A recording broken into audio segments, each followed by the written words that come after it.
നമ്മളെ സാധാരണ മാറുന്ന അല്ലെങ്കിൽ നമ്മൾക്കിടയിലുള്ള ഒരാളായിട്ട് നമ്മൾ മാറുന്ന സമയത്ത് നമ്മൾ ബിഹേവ് ചെയ്യാന്ന് പറഞ്ഞു. ഞാന് ബിഹേവ് ചെയ്യാതെ പലവ്യഞ്ജന കച്ചവടക്കാരനല്ലേ. അപ്പോ ഞാൻ കുറെ ആൾക്കാരെ ഇങ്ങനെ നോക്കിയിട്ട് എനിക്ക് പെട്ടെന്ന് വന്നത് നമ്മളെ സൊസൈറ്റിയിലെ മണിയണ്ണൻ അത് ഇങ്ങനെ ഒരു നിപ്പുണ്ട്, അറിയോ?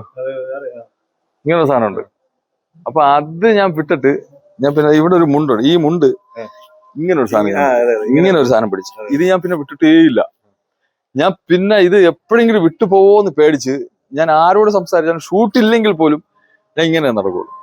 കാരണം വിടാതിരിക്കാം, ഇങ്ങനെ ഇട്ട് ശീലിച്ച് ഇത് പല ആൾക്കാർ എടുത്തു പറഞ്ഞു അസീസിന്റെ ആ മുണ്ട് പിടുത്തം അത് ഭയങ്കര ഒരു സംഭവമായി പോയത്. അപ്പൊ ഞാൻ മനഃപൂർവ്വം. എന്നിട്ട് ഡയറക്ടർ നമ്മളെ ഡയറക്ടർ വിപിൻ എന്നോട് ഇങ്ങനെ ചോദിച്ചത് അത് ഞാൻ ഫസ്റ്റ് ഒരു ഷോട്ട് കഴിഞ്ഞോന്നെ എൻ്റെ അടുത്ത് വിപിൻ തോന്നുന്നു എന്നെ കെട്ടിപ്പിടിച്ചിട്ടെന്ന് പറഞ്ഞു എന്റെ മുരളിയെ കിട്ടി എന്ന് പറഞ്ഞിട്ടാവും പോയി. ഞാൻ എനിക്കറിഞ്ഞൂടാ, എന്നെ മുരളി കിട്ടി.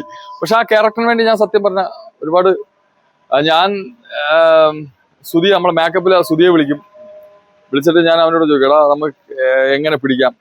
ഒന്നാമത് ഞാൻ ട്രാൻസ്പ്ലാന്റ് ചെയ്ത എന്റെ മുടിയാണ്.